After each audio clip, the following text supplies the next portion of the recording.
796-5555. Jacksonville. Man, y'all know what time it is.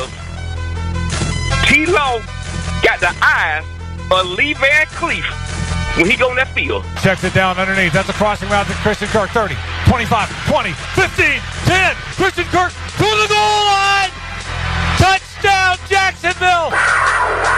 They made a major mistake when they made T-Law go to the spirit of the sky, to the oracle of the saber-toothed tiger, and the saber-toothed tiger now has the scepter in his hand, and he been to put every critic to rest. Man, last night I done marinated 2 turkeys.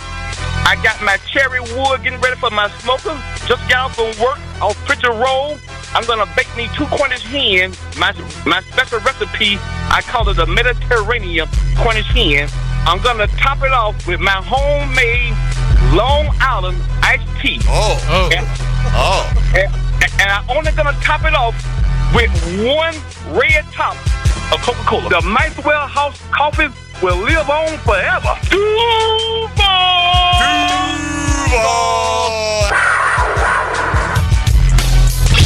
1010XL 92.5 FM presents Jaguars Today with your hosts Mike Dempsey, Tony Smith, John Shipley, and Dylan Denmark.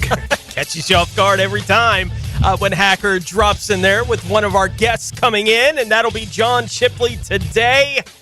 How is life over at SI, my friend? That's going good, man. We're back. We're like in that weird gray area where it's kind of the dead zone, but the real dead zone is coming up in a few weeks. But we're doing good, my friend. Living good. Yeah, post the mandatory minicamp. Yeah. Then we hit the real, we'll take anything we can get. Oh, they're all hanging out on a boat? Let us know what's going on. Yeah. Like those kind of things. Hopefully not Stephon Diggs. I was going to say, preferably not, a different kind of boat around this time. Yeah. Diggs, just don't take them all.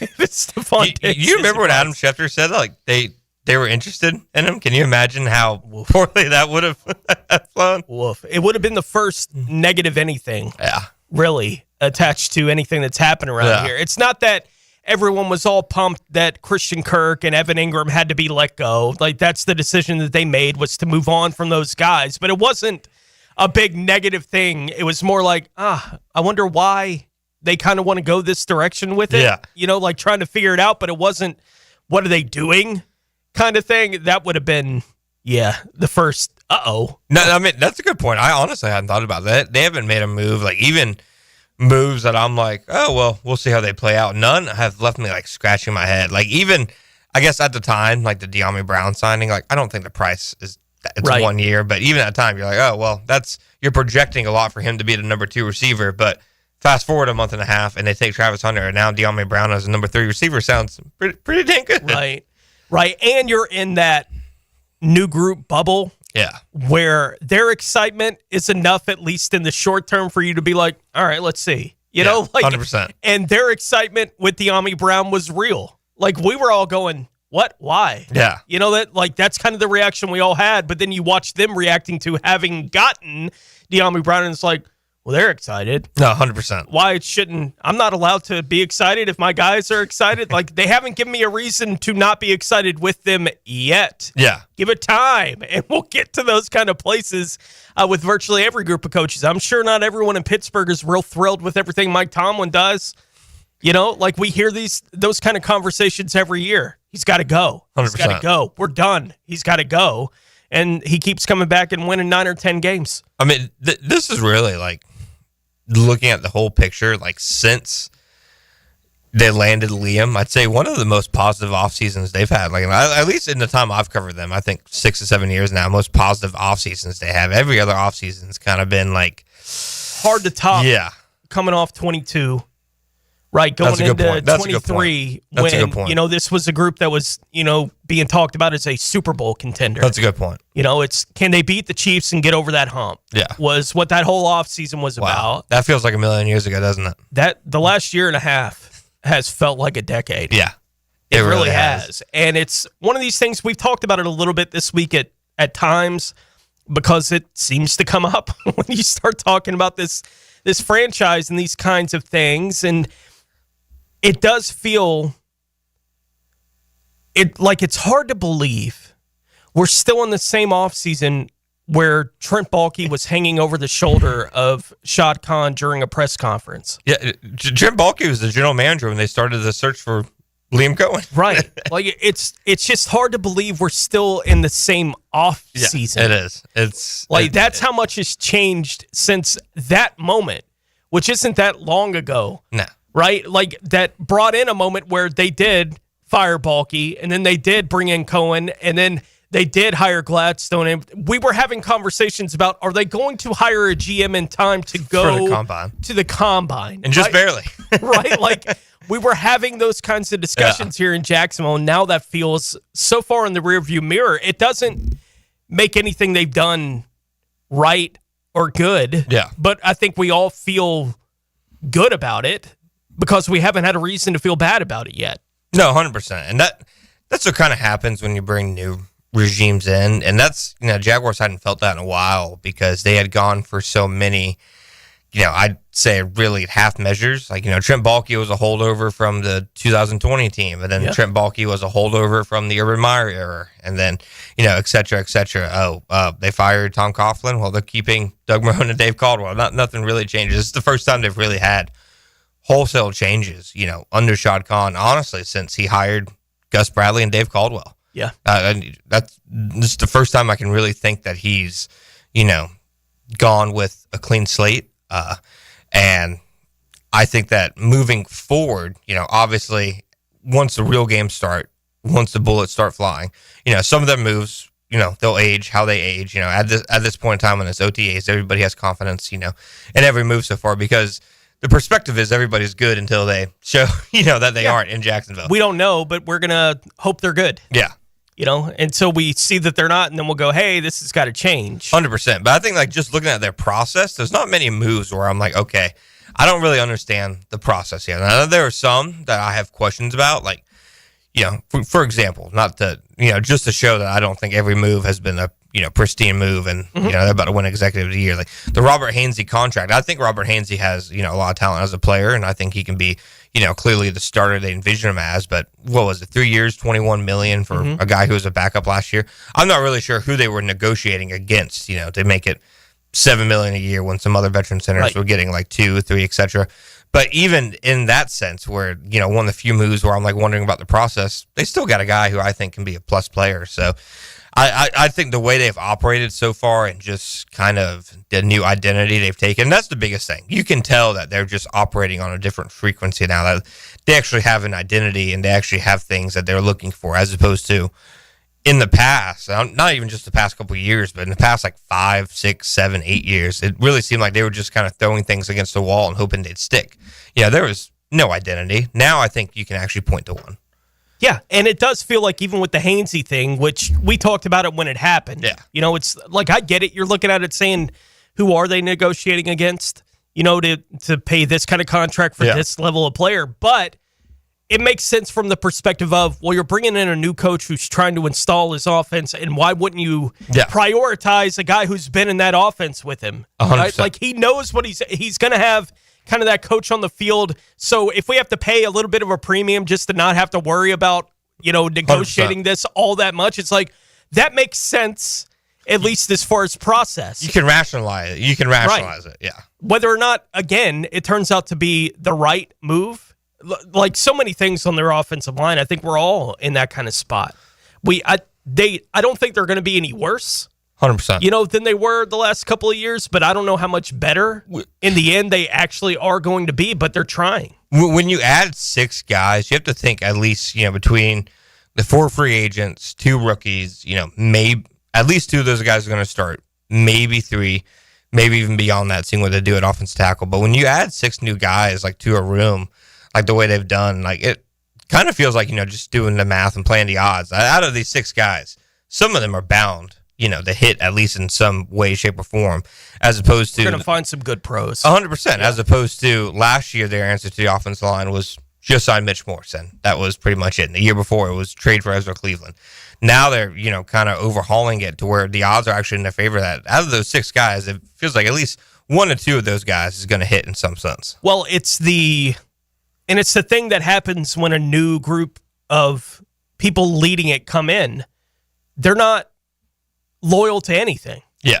Right? Like, they're just not loyal to anything. So when it's balky and that same group of guys and thinkers are thinking, well, if we fix this little thing, we'll be fine. There's inherently bias like built in. Right. Yeah. So we only need to get a guard, or we only need to get a center, was the way that it feels like it's been handled for several years now. They were wrong. Like, clearly there was more that needed to be done on the offensive line. And it is interesting that even with everything they've done, I think the two tackles are the two tackles. Yeah. Right? Like, Walker Little and Anton are going to be the left and right tackle for the football team. I think so, too. And so those are the more premium positions on the offensive line, and they haven't done a whole lot to change that. Yeah. Right? Like, going into 25, but they have added half a dozen bodies to compete for the other 3 spots, and we'll see if one of those guys comes in and plays at a level that is high enough to where, look, I don't think they have to have a whole lot of loyalty to Walker Little or Anton Harrison for that matter. I think there's going to be more for Anton because of the caliber of player he is. That's why he's a first-round pick, right? So there'll be a little bit more loyalty to the potential talent from that guy. Walker Little is a, quote, first-round talent, was the way that he was talked about, that went in the second round because of injury stuff. Yeah. Right? So is that going to bloom? Is his contract going to play, into things? That contract, they didn't pay him. Like, they've shown they don't really care about eating the dead money of the contracts the last regime paid with the Gabe, Gabe Davis move. That they just showed, like, hey, if you're not our guy, we're going to move on. And, I've said before in the show, like, when a new regime takes over, it really seems like the roster is shaped into 3 different groups of players. There's the players the new regime brings in, like the Robert Haineses, the Jordan Lewises, the Eric Murrays, the Travis Hunters. There's the players who, no matter who's in charge, these are your cornerstone players. Yeah. Josh Hines Allen, Brian Thomas Jr., Trevor Lawrence, Trayvon Walker, probably throw Tyson Campbell in there. And then there's the other, like, 50 to 60 guys on the roster who they just have no allegiance to whatsoever. And that to me is when you get the best actual evaluations, because before, when the prior regime was evaluating the offensive line, they were evaluating it against their own actions. So if they were ever openly say, like, they just won't let their egos, operate from that sense. So when you get a new regime in, you can really look at it with a completely new set of eyes. So that's why I think, on the offensive line, we know positively 2 guys are going to be starters because they're guys these regime brought in. I agree with you. I think Walker Little and Anton are going to start at left and right tackle. But what I think that adding these guys did is, at the very least, you can go into training camp and have legitimate and viable competitions. Like, I would expect Walker Little to beat Fred Johnson in a competition, but he has to at least fight for the job and earn it. And won one of those competitions yet. Exactly. So he has to earn it instead of being handed to him. Anton Harrison's never had to fight for a starting spot. Chuma Edoga is somebody who, even if Anton should be expected to win it, can push him. Ezra Cleveland's been, a starter locked in when healthy since he's been traded for. Now, he has to compete for a spot with Wyatt Milam. I think those are positive things. Instead of, like last year, we knew who the starting offensive line was. There was no competition that led. I remember they kept saying, there'll be, it'll look like competition. Walker will get his chance, leading up to training camp. And now I covered that training camp. There was no left tackle competition whatsoever last year. Now you can actually get that so that when you put those 5 out, you can actually say these are the best 5 as opposed to just these are the 5 guys we've invested in the most and we'll look bad if we don't start them. A lot to get into regarding the Jaguars today with John Shipley, and we will. I doubt that'll be the last time we talk offensive line with everything that's gone on here this offseason. The Chad and Sandy real estate question of the day today, influenced by PFF, who continues to put out their top 32 at different positions articles. And they had Devin Lloyd. They did linebackers yesterday, and they had 2 Jaguars linebackers on the list. The one ranked higher is not the one you would expect to be ranked higher ultimately on that list. They had Devin Lloyd at number 7. So they had Devin Lloyd number 7, and I'm not saying anything to dispute Devin Lloyd's play, etc. But Trayvon Walker wasn't even on their top 32 for defensive ends. No, he was not. It's been wacky. Hines Allen was at 11 on that list. But how much longer do you believe Devin Lloyd will be a member of the Jaguars is the question that we are asking today. You believe 25 is going to be his last year here. He's here for 26 at least, so for the next 2 years on a tag or deal after this season, are here for 27 and beyond. So you think he will get a longer-term extension done here in Jacksonville or whatever you think that process is. But you think Devin Lloyd's a good enough player that he's here for 3+ more years. We'll discuss that because PFF putting him at number 7. I don't know if we're just all so far off the mark about Devin Lloyd or what exactly that is, but we will have to get into that a little bit today on the show. There is no doubt about that as we get into it now. It is Jaguars Today here on Thursday. John Shipley joining us. Dylan Denmark here with you as well. As we get things going, you're listening to Jaguars Today on 1010 XL. Jaguars Today. For the Renewal by Anderson Custom Windows and Doors Studios. 1010XL. 1010XL takes you inside the program director's office with Dan and Jeff. They don't even know they're on the air, do they? The Drill. Is there any way to tell them that they're on the air? Nope. Mornings on 1010XL. Oh, they're gonna curse. I know it. Just when you thought we couldn't bring you more, Keon Atlantic is here with a brand new store. We have the same great team to treat you well. With new savings during our grand opening sale. Keon Atlantic is here with the new store. Shop our best offers and largest selection yet. Save big during our grand opening sale. Is there something for everyone on our lot? You bet. If you're ready to experience something new, the all-new Keon Atlantic is ready for you. Your perfect ride is a visit away. Online at KeonAtlantic.com. Keon Atlantic, your coastal Kia connection. Swing into the hottest party of the summer. Join First Tee North Florida at the Yards on June 12th for the Summer Soiree Baja Beach Bash. We're bringing the vibrant spirit of Cabo San Lucas to the First Coast for an evening of family-friendly fun. Enjoy live music, craft cocktails, golf games, raffle prizes, and delicious Mexican-inspired cuisine from Taco Lu. Golf, fiesta, and philanthropy, all to support the impactful programs of the First Tee. Visit firstteenorthflorida.org/summer soiree to secure your tickets today. Hey gang, Prosser here, and it's always great when you can replace a problem with a promise. And let me get right down to it. When it comes to Chad and Sandy and selling your home, here's a promise that you can count on. Chad and Sandy guarantee your home sold at an agreed-upon price and deadline, or they will buy it. Now, more. Spring selling season is here. Rates are down. Activity's up. Now's the best time in years to sell your home. Some homes are sitting on the market, though, and hiring an expert who can maximize your equity and minimize hassle is the key. Those expert agents, and I'm recommending them to sell your home, Chad and Sandy Newman. There have been lots of you out there on the First Coast who are taking advantage. Take David and Heather in Fox Ridge. This is out in Orange Park. We wanted to move to Keystone Heights to get closer to family, away from the city. We heard Chad and Sandy on the radio and called. What you hear is true. We got multiple offers and sold in 3 days for $15,000 above asking price. Call the local experts I trust and recommend to sell my home and yours. Call Chad and Sandy, 414-6200, ChadAndDSandy.com. Jaguars Today Thursday is hitched to Cannons of Jacksonville for all your towing needs. At IHRS, we're passionate about solving your hair loss. We're clients too. With the latest hair transplant technology, FDA-approved laser hair therapy, and PRP, we guarantee solutions for both men and women. Call now for a free consultation and receive $250 off. Hair restoration is for me, and it can be for you too. Go to hairforme.com or call 904-777-IHRS. That's 904-777-4477. When it comes to my opinion, I love dropping the hammer. I'm Hayes Carlyon. Listen for Hammer Time with Hayes weekdays on The Frangie Show. Hammer Time with Hayes, driven by Southside Kia. Online at SouthsideKiaJacks.com. No matter what the reason, sending a floral arrangement from Kuhn Flowers always works. For unique and special gifts, visit their showroom on Beach Boulevard. Dylan Denmark here with 1010XL. Kuhn Flowers is my go-to and should be yours. Online at KuhnFlowers.com. Bueller. Stay cooler with Bueller. Hey, pal. Pretty nice weather we're having, huh? You think this is nice? I mean, it's sunny, warm. We do live in Florida. It's not all upside, Jason. Warm weather comes, so all the cool people hit the beach. My old air conditioner craps out, so it's 1,000 degrees inside, and I'm stuck on a video call in my underpants trying not to sweat through my... Wait. Put these sunglasses on. I'm not going to put on your...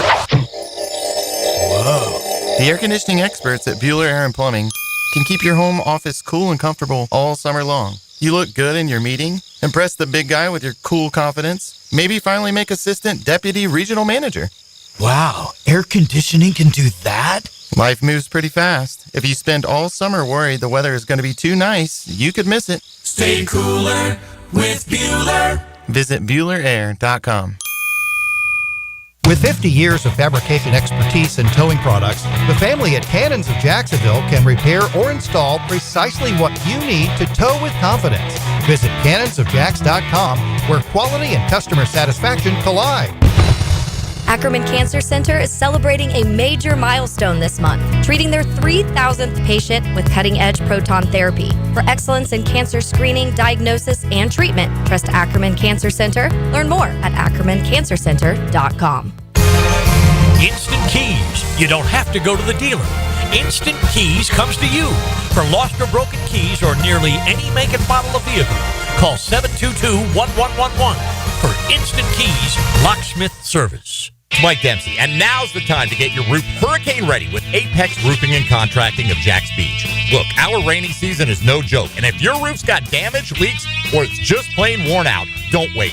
Apex is local, dependable, and will show up on time using only premium materials with ironclad warranties. No shortcuts, no stress, just quality work you can trust. Skip the storm season scramble. Reach for the peak with Apex Roofing and Contracting in Jacks Beach or visit apexroofingfl.com. 1010XL is presented by Farah & Farah, exclusive injury law firm of the Jacksonville Jaguars. Protecting you and your family. Call 396-5555. Jacksonville.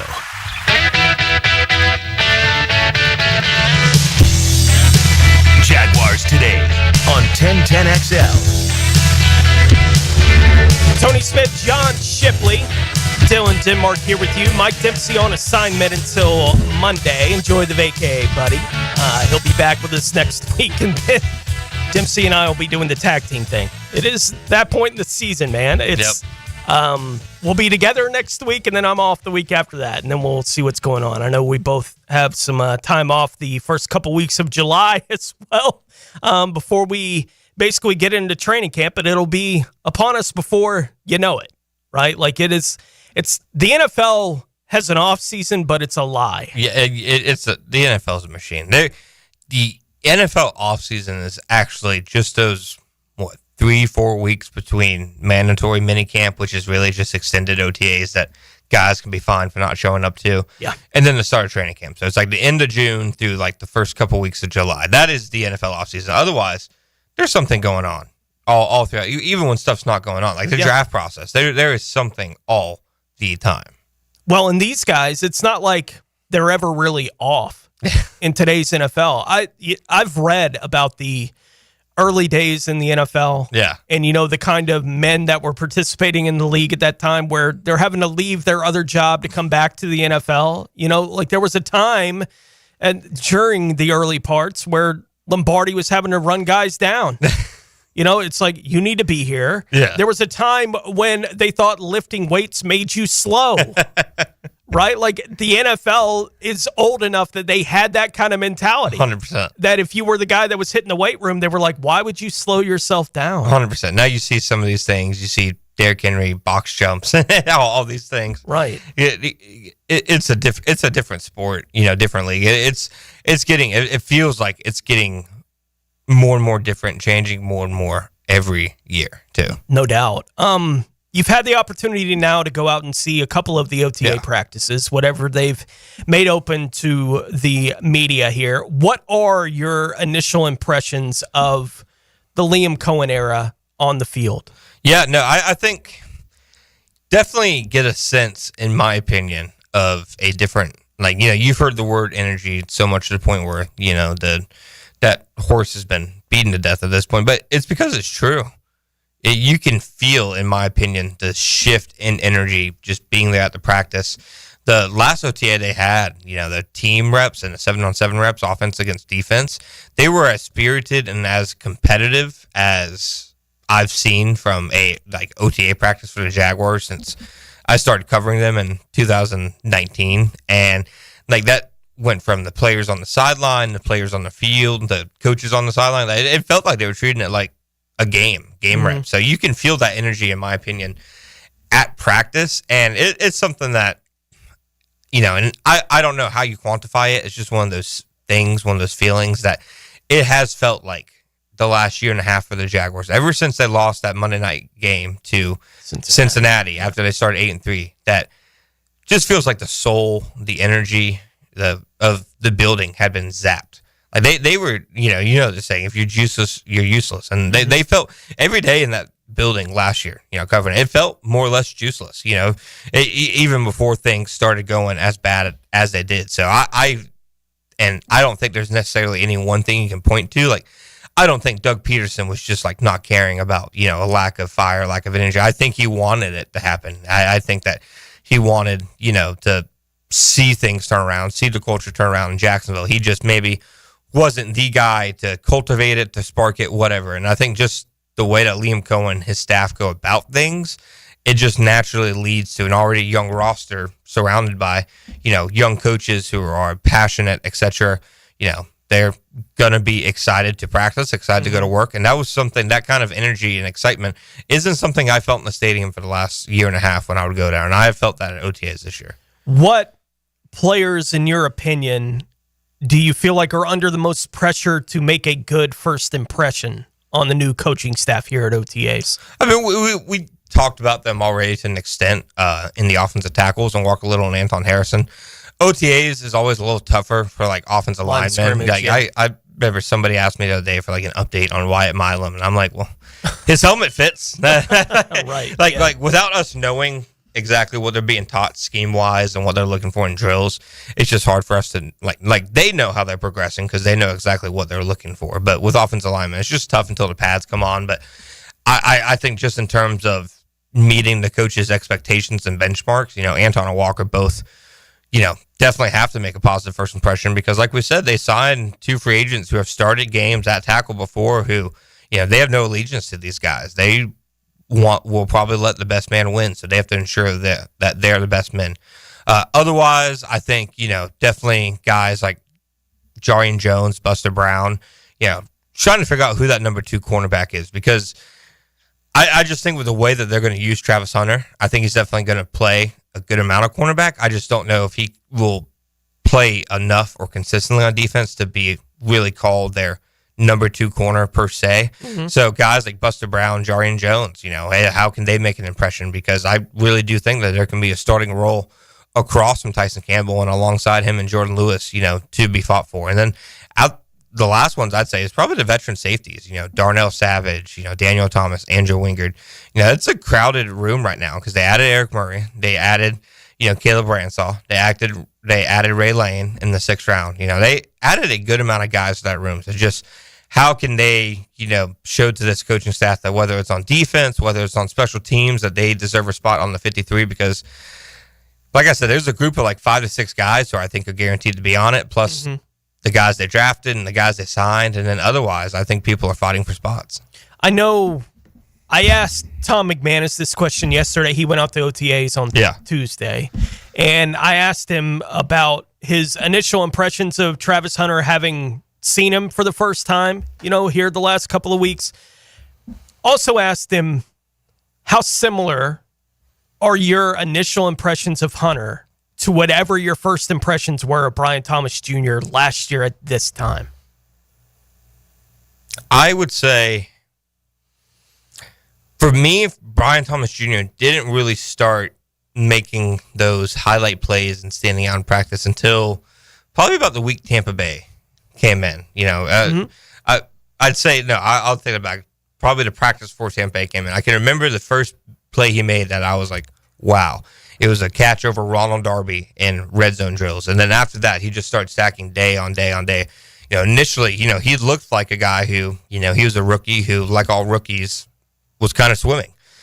He clearly looked the part as an athlete. The first thing, you notice of Brian, other than his speed, is the way he moves for a bigger receiver, just his quickness, explosiveness, the way he can get low and make those breaks. He's just a very, very fluid guy for a bigger receiver. And you can notice that right away. With Travis, a lot of times in OTAs, what I'm looking at first and foremost is their movement skills, their athletic ability. Travis is really similar, to Brian, even though they're obviously different receivers. Brian has some size on him. Travis's ability to explode out of breaks. Like I saw one rep where he didn't get thrown the ball, but some of his best reps the other day, I thought, came when I was just watching his routes when, he's maybe not necessarily getting the ball, but just watching how he's developing as a route runner. Mm-hmm. And he made an in-break against one of their veteran defensive backs, one of their best cover guys, and just left him completely in the dust because the way he explodes and just flies out of breaks, it's special. He has special movement ability, and that's why I think even for the development that he needs at receiver, much like the development Brian Thomas needed coming out of LSU because he didn't do that much at LSU other than run deep. The movement skills, the athletic ability is so clearly obvious that he's just natural talent's going to take over and let him produce. And that's a lot how I felt about Brian last year, was just the athlete, that there's natural talent here that you can't deny. I know. Did you see NFL.com? They had an article sometime earlier this week, might have been yesterday, about rookies who most need to succeed in year one. And given this year's quarterback crop, the trade, subsequent conversation that we've been having about Travis Hunter, it's no surprise that he's number one on that list. The last couple of sentences, though, did catch my eye in the write-up there, which read, however, there's no reason no player in the current NFL has ever achieved major success in the role that Hunter is pursuing. It's really hard to pull off, and it's already fair to say Hunter won't even be Jacksonville's best wide receiver, Brian Thomas Jr., and the production he had last year. Hunter had better be a weekly highlight reel in his first season after the way Jacksonville touted him. Anything short of that will lead to tons of scrutiny. I don't think that would have been untrue anywhere that he went, so I don't know why you would even need to mention Jacksonville with that. But what do you feel like is fair to expect of Hunter as a rookie, given all the different things that he could do on the football field? Yeah, no, you're right. And just to quickly touch on what you said, it's like, were people not going to have high expectations of Travis Hunter before James Gladstone, right, said all the things? I would expect any GM who took him was going to say something similar to that. And if they didn't, they should have. Andrew Berry called him Shohei Ohtani and then traded out of the pick for taking him. Right. It's that there's a reason people think people are going overboard and being hyperbolic when they make these comments, but there's a reason they make these comments, and it's because Travis Hunter's a rare athlete in a sport, and especially in the draft where certainties are just not real. Travis Hunter, at least I think, is as close to one as you can get that he'll be, in some way, whether it's on offense, whether it's on defense, whether on both the start. Like, I really think the fact that he's playing both ways, it makes it feel like the national perception, people think like there's a lot of risk involved. To me, the fact that he can play both ways makes him one of the safest players, I think, to be drafted in the top 2 in a long time. If he doesn't work out a receiver, he's probably an all-pro cornerback. If he becomes an all-pro receiver, he doesn't need to be an all-pro corner. Like, there's the chance that he fails at both positions, I just think, is so spectacularly low that I think that the pressure would have been on him anyways, because anytime anybody goes on an endeavor that nobody's ever, done, it's going to be questioned, criticized, etc. And nobody's tried playing both ways. I think what's fair to expect from Travis, like, I do expect still Brian Thomas Jr. to be the number one receiver, because Travis Hunter got drafted to one of the few teams in the NFL that already has an alpha male top 10 receiver on their roster. I still think, we've seen receivers coexist. A.J. Brown, Devonta Smith, for a couple years, Tyreek Hill and Jalen Waddle, T. Higgins and Jamar Chase, Mike Evans and, Chris Godwin. There's no reason why I don't think they can't be that eventually, even if not as soon as this year. I think just because of the kind of coach and kind of scheme that Liam Cohen has, that Travis will produce, this year in some facet. Now, will he hit like 1,000 yards on offense and then 3 or 4 interceptions on defense? I still want to see what his role really looks like fleshed out, like in a training camp in the preseason, to put any statistical numbers on it. But I think he has the skill set and they have the scheme to where I think he could be a 1,000-yard receiver potentially, even as early as this year. I think he's got certainly the talent to do it. Yeah. Right. And we'll see exactly how all this is going to work out. His personality dealing with all of it too. It's the juxtaposition of watching him and Brian Thomas Jr. next to each other at practice has been one of the highlights. Just Travis is so happy, and it, like, And it's not a bad thing either. Like, it's a good thing that he loves football and he loves practicing. And then, but you look at Brian, who is just, basically a silent assassin on the football field.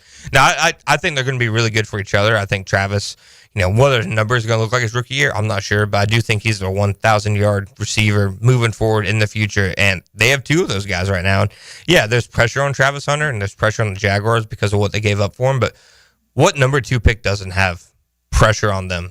Sure. What first-round pick doesn't have pressure on them? The guys picked at 31 and 32 have pressure on them. So I think there's pressure on him, but not that much more so than, most guys who go in that range. Yeah, it's different because of everything that he can do. Yeah, 100%. Right? And no one's ducking everything he can do. Cam Ward was number 5 on that list. The article that they put out there, it was Hunter, Genty, Buffalo's Maxwell Hairston, the corner, Green Bay wide receiver Matthew Golden were the 4 in front of him. Hairston's such a random. Right. But at least those are okay, you're a first-round pick of a Super Bowl contender. Yeah. That's where the pressure comes from. 100%. Right? I understand why the pressure is going to be on Hunter. I get it. And every article like that comes out, I'm like, yeah, Hunter's going to be number 1 on that list. Yeah. Oh. Right? He is the hype train from this past draft. I thought it was interesting.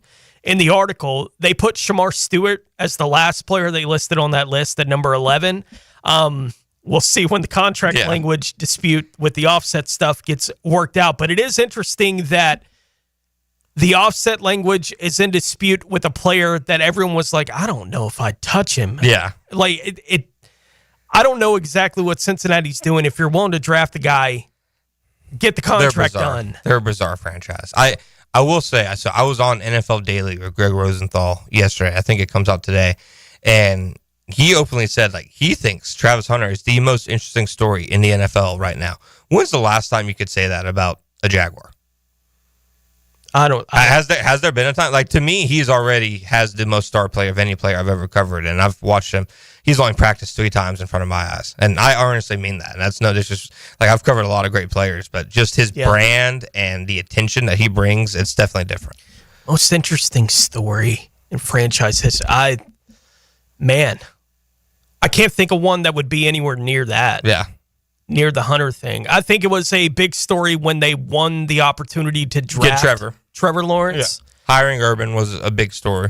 But that one, it seems like people are openly, outside of Jacksonville, people are openly laughing at it and waiting for it to end badly before it did. Yeah. But they haven't had a whole lot of those that are all positive. Yeah. There's not even a whole lot in Jacksonville. There's not a lot of people that are going, I don't know. Yeah. With Travis Hunter. Everyone's just hyped. Yeah. About Travis Hunter. It's been, you don't have that very often. No, and fans hate giving up draft picks, especially first-round draft picks. For them to give up the picks they did for Hunter and for people to still be over the moon, it just shows you what kind of draw that he has. And he has a reach that goes beyond football. And I have younger family members. One of them who told me he knows who Travis Hunter is because he watches him play video games on stream and stuff. He knows him as the video game player who also plays football. And he's just the brand and that he has and the attention that he gets, he's going to end up on a lot of these lists because he is now one of, it's crazy to say because he hasn't played a game yet, but I don't think it's putting the cart before the horse. He's one of the faces really of football right now, of this generation of people growing up watching football. Yeah, I think it's interesting. Dylan's kind of our window into the youth here on our show. But I know, Dylan, you've talked about it. The kids, the Travis Hunter thing is real among the young football players across everyone that you deal with, interact with. I know you've talked about, look, they know who Travis Hunter is. They're following everything that he does, and that's before he wound up even landing in Jacksonville. Yeah, Travis Hunter on Instagram has a little over 2 million followers, and the Jags football team doesn't have 1 million followers on their Instagram. And Instagram is something that, that's probably the number 1 platform among the youth, I would say. More than Twitter, more than Facebook, more than any other social media. It's he is a shooting star among stars. I coach 11, 12-year-olds at Orange Park Athletic Association and tackle football. And there were 2 football players that kids last fall were always trying to say they were. They were trying to say, I'm Travis Hunter. I'm playing offense and defense. Yeah. And then they would say, I'm Ashton Genty and just stand straight up with no stance whatsoever in the backfield. Those are the 2 that the kids love. Yeah. And those were probably the top two that the fans here in town wanted when everything was said and done. Well, they got the top of the list, right? So we'll be dealing with Travis Hunter. We'll see what we have in store for Mr. Genty when we head over to Vegas later on this season. The Chad and Sandy real estate question of the day: how much longer do you believe Devin Lloyd will be a member of the Jacksonville Jaguars? You think 25 will be his last year here for 26 at least, so for the next 2 seasons, or here for 27 and or beyond, so the next 3 years plus for Devin Lloyd? We'll kick that around. Next, we'll talk about Trevor Lawrence, who we've heard some good and bad things here early on in OTAs. People react to OTAs and overreact in ways that are amazing. Ridiculous. But we'll get into it a little bit with the quarterback as we continue along. John Shipley in with us today on Jaguars Today on 1010XL. Jaguars Today. From the Renewal by Anderson Custom Windows and Doors Studios of 1010XL. Are you ready to step up to luxury? Check out the power of our exciting 2025 lineup, including the Lyric, IQ, Optique, and the stunning Visti. With over 15 electric Cadillacs in stock and more on the way, it's the perfect time to trade in your Tesla and embrace luxury with a twist. At Randy Marion, there are no tariffs. Visit Randy Marion Cadillac on Southside Boulevard, Jacksonville, and see why our electric lineup turns heads. Don't miss out. Drive Cadillac, electric or gas. We have both. Plus tax tag title $9.99 admin fee and resistol on approved credit. He was a cop and good at his job. Now he prowls the Badlands, an outlaw hunting outlaws, a bounty hunter, a renegade. Rick Ballou. Evenings on 1010XL. Power bill just went up again? Why keep paying more? Clay Solar can wipe that electric bill out.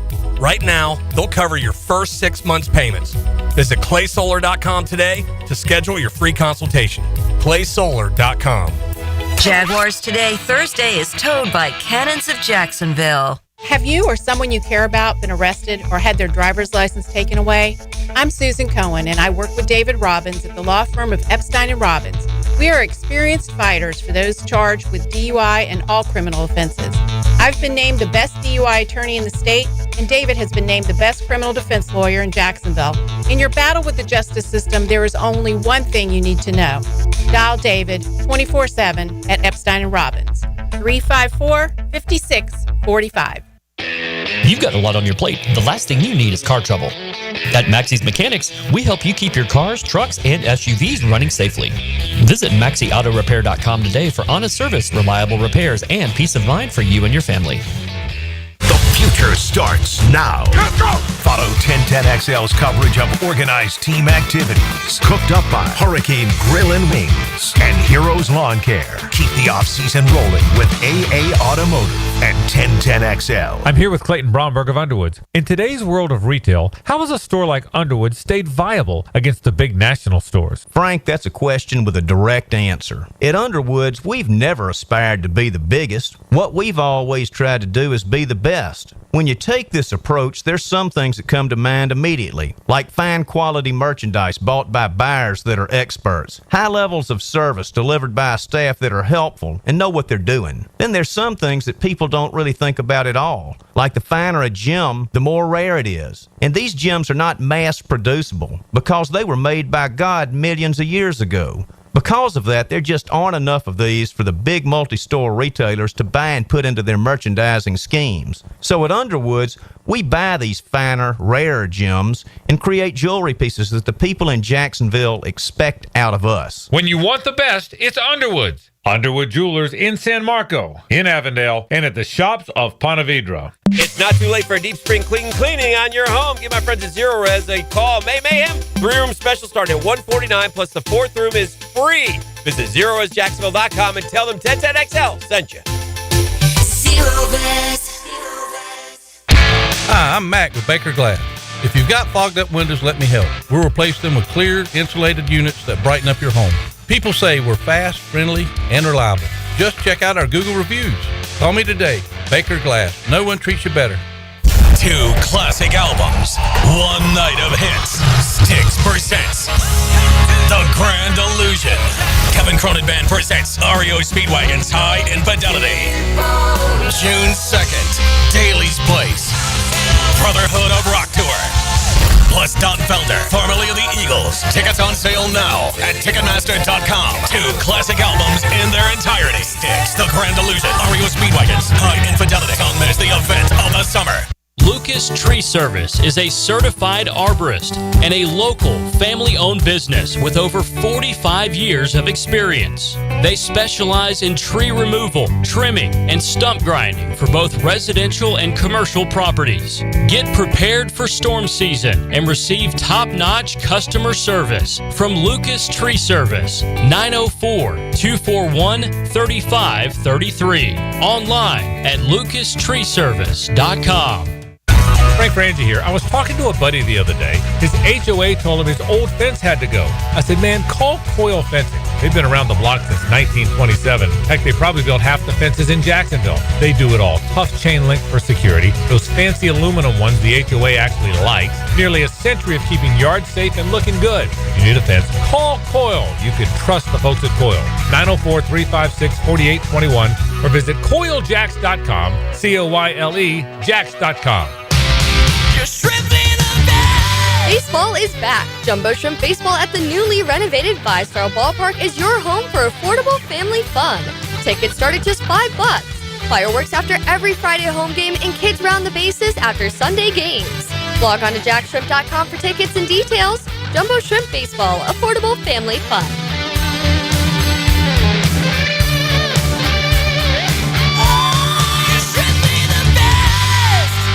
1010XL is presented by Farah & Farah, exclusive injury law firm of the Jacksonville Jaguars. Protecting you and your family. Call 396-5555. Jacksonville.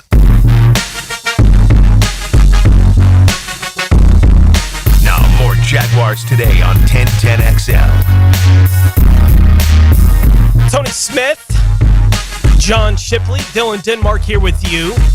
Mike Dempsey on assignment, back with us on Monday. Tommy Mack will rejoin me tomorrow for the show. He's been kind enough to jump in here the last couple of days. Mentioned before the break, we're going to get into it with number 16, Trevor Lawrence out there at OTAs. I was off last week, so I didn't have to step into the direct fire of reacting to the first day of OTAs. That was open to anyone out there to go out there and see it, but I could see the reaction online that people were saying what they wanted to say about whatever Trevor Lawrence had going on. You've been out there for the days that you've been out there. What have your impressions been of Trevor Lawrence on the days that you've seen him? Yeah, OTAs is such a wild time because people at the same time agree that none of this means anything. They're in helmets and shorts. This is not football in any sense of the word. This is conditioning and teaching pretty much. And on the other hand, while nothing matters, every single thing that happens, matters. Right. Like a guy drops a ball, 5 fans are going to retweet it and said, okay, we need to get that cleaned up. Stuff like that. It's social media has just made it such a wild time for off-season practices. And, like Trevor Lawrence, after his first OTA where him and the offense didn't have a good day. I think I saw Asante Samuel had a whole podcast excerpt on it and how, he remembers Tom Brady wouldn't ever throw an incomplete pass at practice and how he's worried about Trevor. And I'm like, these are OTAs. They truly, I've covered dozens of OTA practices now in my life and career, and I can honestly say I've seen teams look great at OTAs. A ball doesn't hit the ground, and then they absolutely suck. Mm-hmm. And I've seen teams be terrible at OTAs, and then once the regular season comes around, at some point, they get hot and they turn into something. In 2022, Jaguars, and a good example. And my feeling is, watching the two, so they've had 4 OTA practices so far. Media has seen 2 of them. The first one was the first OTA practice they, had in general. The offense as a whole looked, really sloppy. They had 5 turnovers, 6 if you want to count Nick Mullins, the ball coming out of his hand like he just ate popcorn as he was trying to wind up. So 5 to 6 turnovers on the first OTA practice. Trevor threw 2 picks. It wasn't a good day for Trevor. I even said to one of the other, reporters out there before they even went to team drills that he just looked off that day. He looked off when they were on air. He missed Brian Thomas Jr. a couple times, Travis Hunter a couple times high. And Trevor's one of those kind of players in practices. Sometimes, in practice, he's not the best practice player. Sometimes He doesn't miss during the whole day, and it's very rarely that he's in between. So definitely struggled in the first OTA practice, and if he was the only one who struggled, I'd say, okay, maybe that's at least worth noting, but it wasn't like he was. It was also guys dropping passes, running backs fumbling, even though there's, no contact. Right. Miscommunications on one of his interceptions. He said afterwards that him and Parker Washington, basically weren't on the same page, and as a result, Parker Washington wasn't in the right spot or wasn't in the spot Trevor Lawrence thought he'd be. Ball tips off Parker Washington's hands because of it, and then ends up in Jarian Jones's hands, interception. Stuff like that. So if he was the only one struggling, I'd say that's worth noting, but he wasn't. The entire offense struggled on that first OTA practice, and Liam Cohen even said as much, after the practice. He was very forthcoming with that. The second OTA practice, I thought the offense and Trevor Lawrence were much smoother, and, they could have been absolutely elite on days 2 and 3, but we weren't there. Fans are only getting a small, glimpse of things. If Trevor Lawrence had thrown his 2 picks in the second OTA practice, nobody would know about him. It wouldn't be a thing that anybody would be discussing. So context is always required, but I thought he looked, really good in the second OTA practice that they had. He's coming off shoulder injury. He's learning a new scheme. He's learning new receivers. The receivers are learning him. Receivers are learning a new scheme.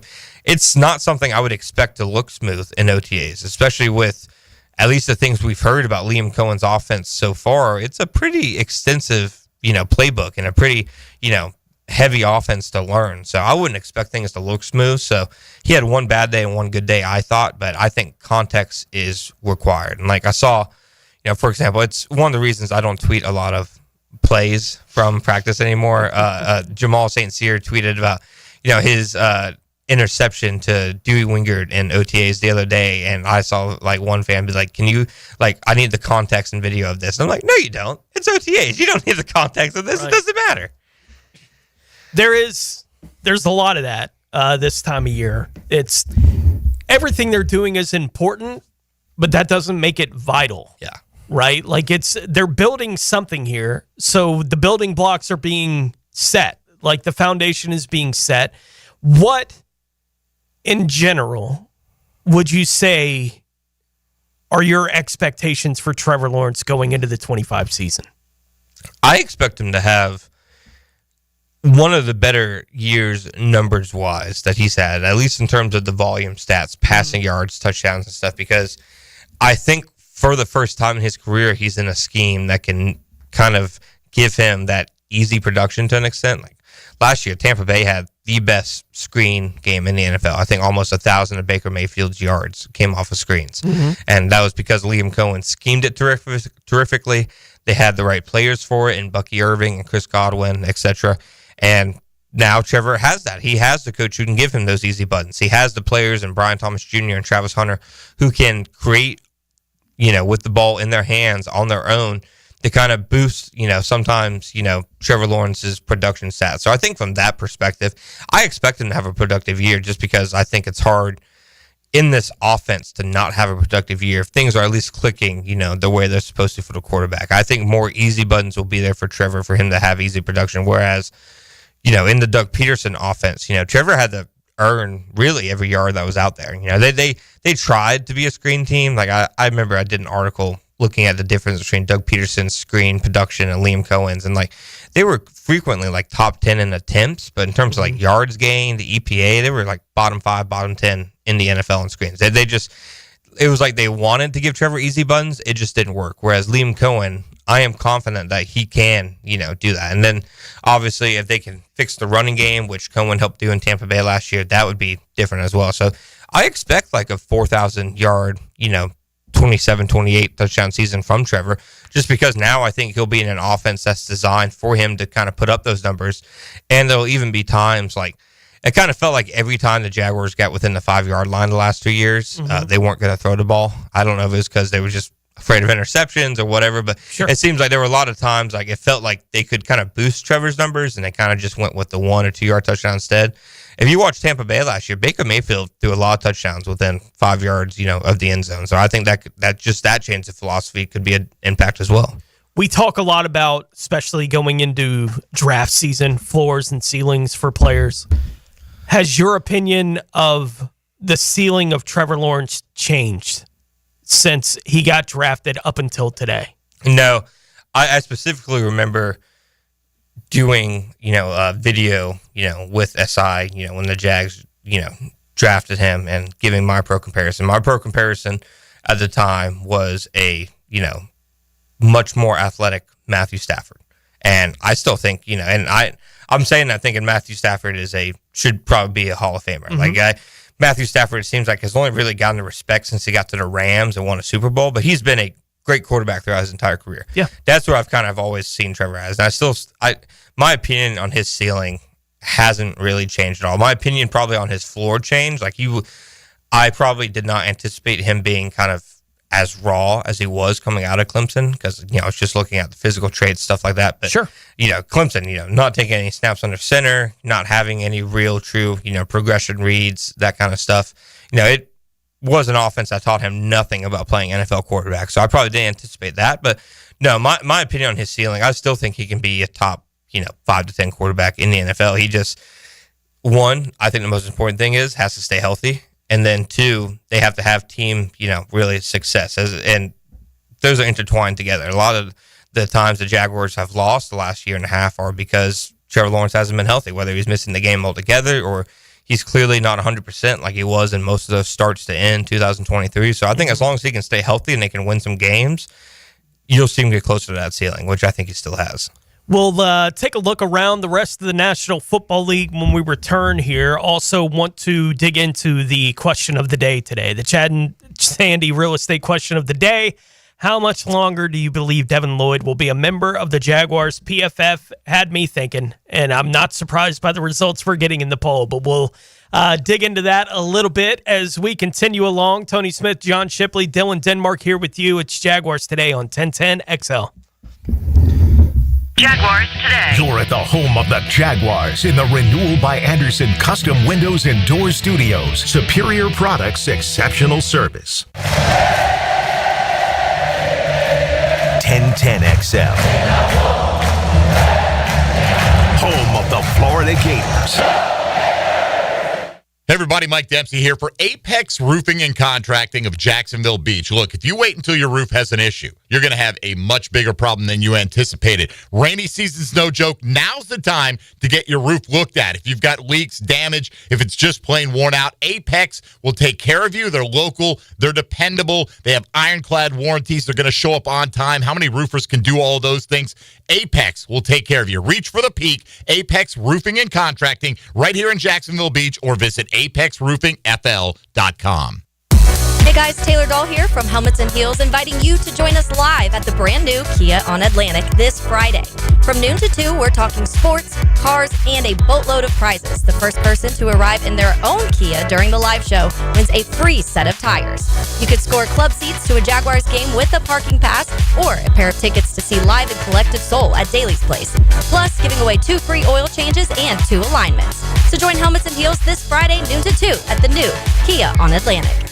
The team at Hidden Hills Golf Club invites you to book your next round of golf with us. At Hidden Hills, we love the game, and we'll provide you with a memorable golf experience at one of the most unique golf courses in North Florida. Check us out at hiddenhillsgc.com. Jaguars Today, Thursday. Brought to you by Cannons of Jacksonville. And welcome back to another episode of Potty Talk with our current champion. So what's your secret to your perfect plumbing proficiency? It's simple, really. Roland Reach Plumbing is always the right answer. Roland Reach Plumbing, 260-7059. Keeping kids active is a full-time job for parents. Look no further, though, than I-9 Sports, covering Duval, St. John's, and Clay to get your youngster in the game. Spring and summer registration open right now for flag football, soccer, t-ball, and basketball. Plus, all new girls volleyball at Duval Charter Bay Meadows. I-9 Sports with fields and gyms all over 3 counties. And the best thing is I-9 Sports offers sports year-round so kids can always find a sport to play. i9sports.com. Enter 1010 in the promo code. SportsForecaster.com has all the data you need to project tomorrow's winners. Register for free and track the performance of all your favorite players and teams, including all your fantasy team picks and prospects. Sports Forecaster has the most detailed player profiles on the web. Precise depth charts, every transaction, every injury, every news update. No ranting or raving, no preening or barstool bluster. At SportsForecaster.com, you get the timely info you need for every game. sportsforecaster.com. Sign up for free today. To catch more fish, you gotta think like a fish. Captain Kevin and the Ring Power Fishing Forecast Show, reeled in by the Pest Pros at Royal Pest Services, and Awaken 180 Weight Loss. Thursday nights at 6 on 1010XL AM, home of the Jaguars. WJXL AM Jacksonville Beach, WJXL FM Jacksonville Beach. Frank Frangie here for Stanley Pools. If you're dreaming of putting in a pool this year, choosing the right company is the most important decision you'll make. I've trusted Stanley Pools to build my pool, renovate my pool, and maintain my pool. Stanley Pools has been the best in the business since 1988, and they're still family-owned. Call them today at 904-269-7277 or find them online at stanleypoolsfl.com. That's Stanley Pools, a family tradition of fine swimming pools. Prosser here. Spring has sprung, and it's a great time to sell your house, but only if you have the very best on your side, and those very best are Chad and Sandy Newman. Spring selling season's here. Rates are down. Activity's up. It's the best time in years to sell your home, in fact, but there are homes sitting on the market. They don't have the right representation. That's where Chad and Sandy step in. Maybe you're worried your home needs repairs or updating and it won't sell for a good price. Maybe your family's growing and you need more space. Whatever the reason that you need to sell your home, Chad and Sandy deliver this promise to you. Chad and Sandy guarantee your home sold at an agreed-upon price and deadline, or they will buy it. Sounds pretty hassle-free to me.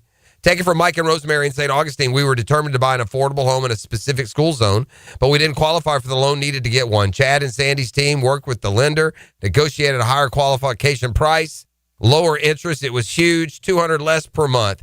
Do it today. Call 414-6200 or go to chadandsandy.com. Open early and open late. Dailies is always there, making things easy for you to cruise in and cruise out. So hit Dailies Cold Case the next time you're craving a cold one. Bud Light by the case, plus plenty of singles to choose from. Corona to the King of Beers to Stella or a Natty. They're all cold at Dailies. Okay, for this Cannons of Jacksonville commercial, we need an idea to really come out with a bang. Like having a guy shot out of a cannon.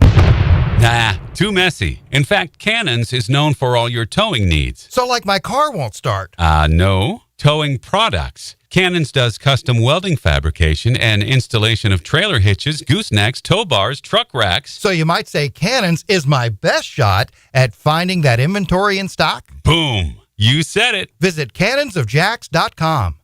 Hey, Hicken here, and you know I'm going to talk about skin. Yeah, it's hot outside, folks. The oven is on. Temps are in the 90s, and it's only getting hotter. I love the summer, but my skin doesn't. I do my best with dry fit shirts, big floppy hats, plenty of water.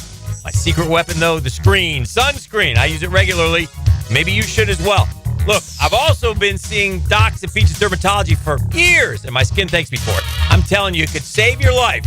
Book your appointment today at peachesdermatology.com. This is Molly McDonald with your 1010XL local sports update brought to you by Chad and Sandy Real Estate. The number 3 seeded Florida Gators softball team is set to kick off their Women's College World Series campaign today against the number 6 seeded Texas Longhorns. The game will take place at Devon Park in Oklahoma City with first pitch scheduled today at 12. Florida enters the WCWS with a 48-15 overall record, having secured their spot by defeating Georgia in the Gainesville Super Regional. This marks the Gators' 13th appearance in the WCWS and their second consecutive trip to Oklahoma City. The Florida Panthers have clinched their third consecutive Eastern Conference title, securing a spot in the 2025 Stanley Cup Final with a 5-3 victory over the Carolina Hurricanes in Game 5 last night in Raleigh. Panther Sam Bennett sealed the win with an empty netter, marking his NHL leading 10th goal of the postseason. It's 86 degrees at 11 o'clock. Time and temp brought to you by Bueller Air and Plumbing. Stay cooler with Bueller. 1010XL is presented by Farah & Farah, exclusive injury law firm of the Jacksonville Jaguars. Protecting you and your family. Call 396-5555. Jacksonville. Everything you need to know about the Jags. Jaguars Today on 1010XL. I think I'm learning how much John Shipley has never been a NASCAR fan. Yeah, whenever the conversation's being spoken and the other person's not saying nothing. I've never sat through a NASCAR race in my life. Oh, it's so funny. I get it. Like, I'm not saying that anybody has to do any of that, but it was fun. Dylan and I were certainly in the middle of a NASCAR discussion during that whole break. That's what it was all about. and both of us discussing our parents and how much they used to love it and don't so much anymore, right? And the reasons for all of that. And the whole time, John was just sitting there. He's like, let him go. The only NASCAR take I've ever heard from my dad is that he hates Tony Stewart.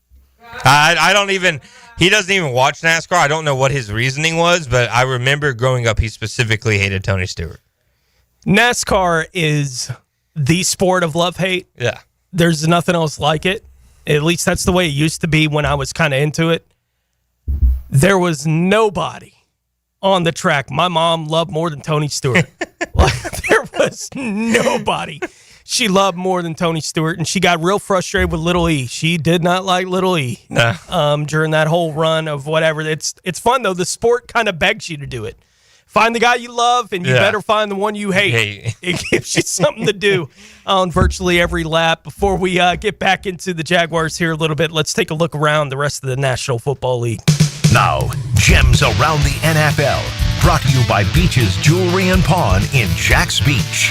Arizona head coach Jonathan Gannon said yesterday that cornerback Sean Murphy Bunting was placed on the team's non-football injury list last week and will miss the 2025 season due to a knee injury that he sustained that will require surgery.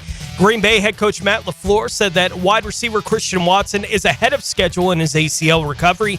He suffered the injury in January. Minnesota guard Will Fries, who suffered a fractured tibia in a game against the Jaguars in October last year, is likely to be ready for the start of training camp for Minnesota. Miami wide receiver Tyreek Hill has been seen wearing a protective brace on his right wrist at OTAs. Hill said on Wednesday that he is recovering well from off-season wrist surgery that he underwent, and New York Giants wide receiver Malik Neighbors is present but not participating in the team's OTAs on-field workouts with a toe injury that head coach Brian Daboll said he has been dealing with since back in college, but that it won't require any procedure. The Giants are also moving Evan Neal, the 7th overall pick from the team in 2022, from right tackle, where he has played his first 3 seasons, to left guard for Evan Neal now. So he's making the transition from tackle to guard in his career. A player that the Jaguars moved up back into the first round several years ago to prioritize getting, linebacker Devin Lloyd. PFF putting out their list of the top 32 linebackers, off-ball linebackers in the National Football League yesterday, and they put Devin Lloyd at 7 on that list among all off-ball linebackers in the National Football League. It is the inspiration for why we're asking the question of the day we're asking today. How much longer do you think Devin Lloyd will be a member of the Jacksonville Jaguars? Before, you don't have to answer that question specifically here, but how disconnected do you feel like the opinion on Devin Lloyd is from reality? How closely do you think it matches what is going on with Devin Lloyd? Because it does feel like there's a reaction in the fan base. They don't pick up the 5th-year option. Yeah. And everyone just kind of goes, okay. Right? Like, that was kind of the reaction from everyone. It's like, all right. Yeah. No reason that they have to rush to get this done, kind of thing. PFF sees a player that's worthy of being put at number 7 on the list. Like, which one of those is more rooted in the reality of the player Devin Lloyd? It's got to be somewhere in the middle, right? Like, sure. That's what I think. I think Devin Lloyd does a lot of really good things. He's a really physical player. Has gotten, I think, more physical over the years. Last year, especially so. The way he closes on tackles is really impressive. He has a big tackle radius because he's a long guy. He has good sideline and sideline speed. He comes downhill. I think he's a really good linebacker against the run, and I even think, like, against the pass, he can still make an impact because, like I said, his length, his wingspan, he's a big target in the big body in the middle of the field who can disrupt passing lanes and stuff. There's just been, plays over the years where I think opposing offenses have kind of put him under the microscope in the passing game to the point where, when Devin Lloyd played linebacker in the Pac-12 at, Utah, he didn't see any of the stuff he sees from the NFL in terms of motions, play action, that kind of stuff. The different things that offense coordinators like. There's not a Kyle Shanahan, and George Kittle in the Pac-12 to prepare against. So I think some of that stuff he's had to adjust to. But I also think he gets hammered sometimes, like that Devontae Adams touchdown last year, where everybody killed him and Ryan Nielsen, for getting beat deep. Well, he was playing middle linebacker in Tampa too. His job is to streak downfield, and he couldn't get there because he's a middle linebacker. It happens. It's not necessarily a reflection on him. So I think it's definitely somewhere in the middle. I think if the Jaguars felt like he was the seventh best linebacker, they'd probably pick up the option. But then again, I think Devin Lloyd also, in my opinion, this has kind of gone under the radar, kind of got screwed on the fifth-year option because he's a linebacker. It lumps in outside linebackers as well, guys who are pass rushers. So the price is way up because most of the guys on the fifth-year options linebackers are pass rushers. So because of that, most teams aren't wanting to pick up a fifth-year option for an inside linebacker because then you're paying him, I think, for linebacker next year, it'd be $13-something million a year. He'd be like a top 5 paid linebacker in the NFL. They're generally not first-round picks anyway. Yeah, exactly. So it's just the NFL, they need to fix the franchise tag and player option stuff for those position groups because, all offensive linemen are grouped in together. It's just silly. Who's the center for, I shouldn't be forgetting him, the center for the Baltimore Ravens, the one from Iowa. He's one of the best centers in Linderbaum? In Linderbaum. He's one of the best centers in all of football, but they didn't pick up his fifth-year option because then they'd be paying him like a premier left tackle because all offensive linemen are grouped in. So Devin Lloyd, I do think that the decision to not pick up his option, this isn't me reporting that. This is just me purely speculating. I'd imagine maybe that had something to do with it because the price for, fifth-year option, Devin Lloyd would have been pretty steep. So potentially, maybe they feel about him the same way, PFF and some other national analysts do. I'm interested to see how much this regime kind of places a premium on linebackers.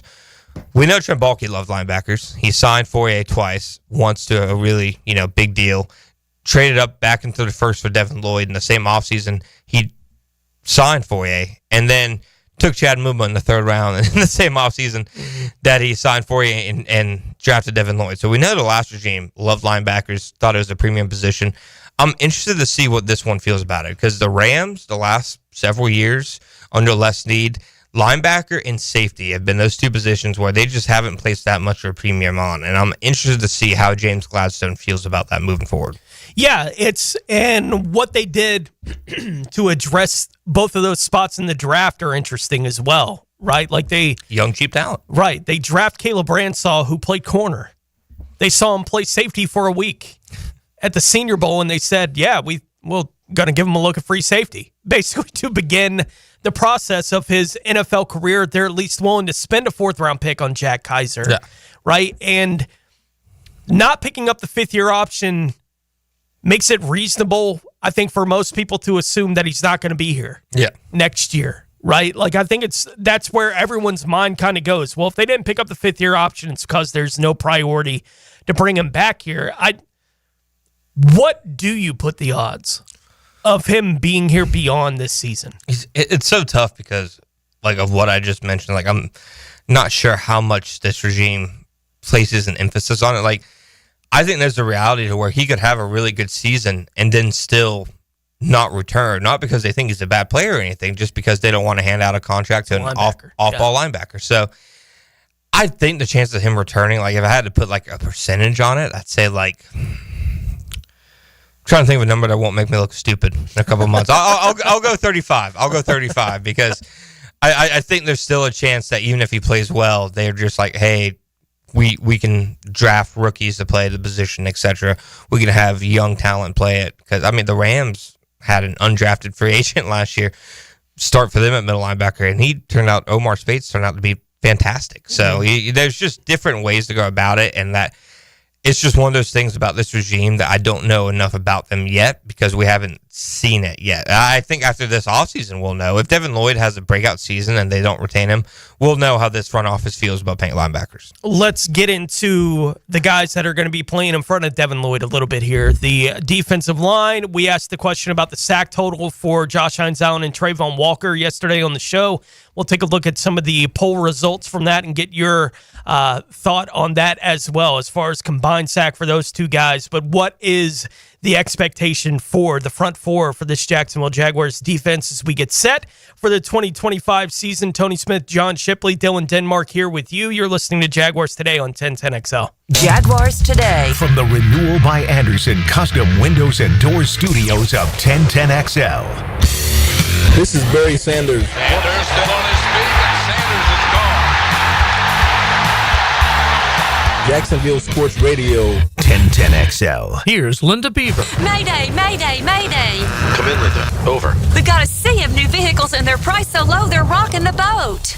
Come check out our biggest selection of inventory with prices that don't break the bank and our wow ya experience that will ensure smooth sailing for your next car purchase. Plus, take advantage of our peace of mind warranties, transparent pricing to provide you with a peace of mind.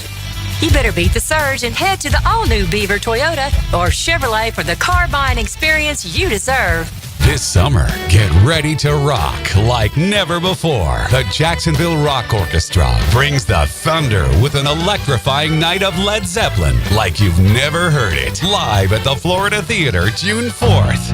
Cashmere, Whole Lotta Love, and Stairway to Heaven reimagined with the full power of a rock orchestra. Led Zeppelin, orchestra style, only in Jacksonville. Get your tickets before they're gone at floridatheater.com.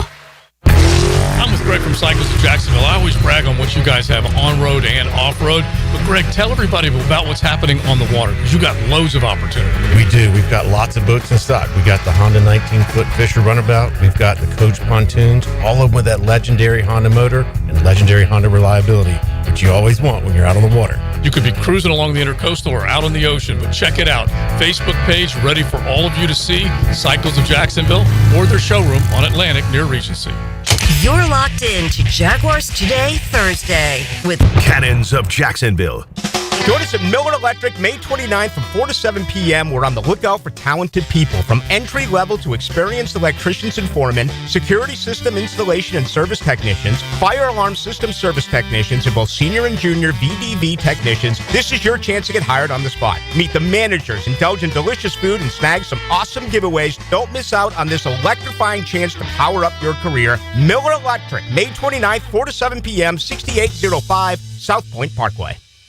For a lot of us, saving up a down payment can be the biggest barrier to buying a home. So Rocket Mortgage is lowering down payments to 1% for eligible home buyers with One Plus. Because everyone deserves their shot at the American dream. Call 800-4ROCKET or visit rocket.com to get a head start on your starter home. Rocket Mortgage, LLC. Licensed in all 50 states. NMLSConsumerAccess.org, number 3030. Hey, Hicken here, or just call me Dreamfinders Danny. For a limited time to ring in the new year, Dreamfinders Homes is offering an amazing 4.99% fixed interest rate. Now's your chance to lock down that rate and get in the game. You heard me right. It's 4.99 fixed interest rate on select move-in ready homes. Visit dreamfindershomes.com for sales event information and get in the game. Interest rate available on select move-in ready homes. Restrictions and limitations apply. Go to dreamfindershomes.com for more details. If you miss an interview, it'll be waiting for you on demand. Well, what are we waiting for? Search where you find podcasts. And at 1010XL.com. Trained by Duck Rooter Plumbing, Septic, and Air Conditioning. When you're stuck, call the Duck. The restaurant of the day is the Great Greek Mediterranean Grill. Get the 2 for you deal. Avgolimino soup, dolmades, tzatziki with a Great Greek gyro, falafel pita, or Great Greek rice bowl for just $15. The Great Greek Mediterranean Grill off 210 and St. John's Parkway. The 2025 season schedule has dropped, and single game tickets are on sale now. Be at the bank to watch Travis Hunter, Trevor Lawrence, and the Jaguars take on the biggest names in the NFL. Don't miss your favorite matchup and secure your tickets now by visiting Jaguars.com/tickets or call 904-633-2000. See you this fall, Jags fans. Yes, sir. That's the best decision. I love it. With the first pick in the 2025 draft, the Jacksonville Jaguars select Duck Duck Rooter, the #1 plumbing, septic, and air conditioning contractor in Florida. Congratulations, Duck Duck Rooter. So tell us, how does it feel to be picked #1? Duck Duck Rooter is a proud partner of the Jacksonville Jaguars. When you need help with any plumbing, septic, or AC issue, just give us a call and relax. We'll send one of our first-round draft picks to tackle your problems today. DuckDuckRooter.com. That's DuckDuckRooter.com. Lauren Brooks here for Terminix. Did you know that mosquito bites could lead to heartworm for your dog or cat? When mosquitoes show up, pet parents want them gone. Terminix takes mosquitoes down fast, just like they did at my house for our pup. Terminix knows that pets are part of the family. They do what it takes to help protect them. When mosquitoes show up, so does Terminix. Don't live with a mosquito problem, Terminix it. Visit Terminix.com today to schedule a free inspection online. That's TERMINIX.com. Got a cracked windshield? Not only is it dangerous, but did you know it's also illegal? Call Baker Glass. Mack and his crew use the best auto glass in the market, and they accept most insurance. Plus, all new windshields come with a full warranty. From cars, to trucks, to RVs, you can count on Baker Glass to be fast and friendly. Just check out their Google reviews. Come see us at the shop on Casta Avenue, or we can come to you at your home or business. I'm back with Baker Glass. No one treats you better. It's not too late for a deep spring cleaning on your home. Give my friends at Zero Res a call. May Mayhem. 3-room special starting at $149, plus the 4th room is free. Visit ZeroResJacksonville.com and tell them 1010XL sent you. Zero Res.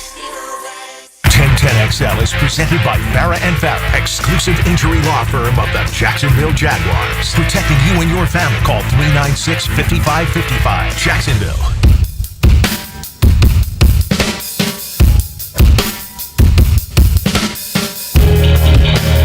Jaguars Today on 1010XL. Tony Smith, John Shipley, Dylan Denmark here with you. Let's talk a little bit about the guys in front of Devin Lloyd, the defensive line for this football team. I mentioned it this way on the show yesterday when we had the question about the sack total for Josh Hines-Allen and Trayvon Walker. It feels like so much of what the Jaguars have done this offseason has been about creating the opportunity for Trevor Lawrence to be successful. 100%. Right? What they've done on the offensive line, they're willing to talk about a dedication to the run game through the offensive line. You know, they add Travis Hunter. They do the things that they've done. There is a clear indication from them, and should be, that they're trying to get their quarterback, get the wheels going, right, for their quarterback. I think on defense, the priority should be, we have these bookends, right? And Josh Hines-Allen and Trayvon Walker, how do we feed these guys? 100%. Right? Like, that's where the focus on defense needs to be. It's why I am surprised that we went through the whole offseason and they didn't do anything specifically to address the interior defensive line. Yeah. It's why it surprises me. It's nice that they're moving Eric Armstead back in there. And I think that's a move that could potentially pay dividends for him, because that's his position. Like, that's where he should have been playing the whole time since he got here. But I think it does help him that they're moving him back into that kind of spot. But they didn't do anything else to specifically address it, which is why when I ask a question like we did yesterday, and the how many sacks do you think they'll have, the 22 to 25.5 wound up taking down 36.8% of the vote. 26 to 29.5 got 30% of the vote. 21.5 or less got 17, and 30 plus got 15. Them averaging 15 apiece would be wild. Yeah, that'd be going into this year. But, you know, talking to Tommy Mack about it yesterday as we were closing up the show, the 21.5 or less, you know, what is the picture for how that happens? And I said, it's last year, happens again. Yeah. They're not getting whatever they need to from the inside for these guys to get the one-on-ones they will occasionally need to go from being a group that's going to combine for 23 to being a group that's going to combine for 29. And I think that is where the difference is going to come in. Is Armstead and the improvement from Mason Smith going to be enough to unlock what they have to get unlocked for Hines Allen and Trayvon Walker to achieve at that kind of level? No, I agree 100%. I think a good interior pass rush can make your edge rush look better than anything else, because a lot of times last year, in the last 2 years really, when Josh or Trayvon would have clean wins off the edge, quarterbacks just have room to step up because the interior of the pocket isn't being pushed.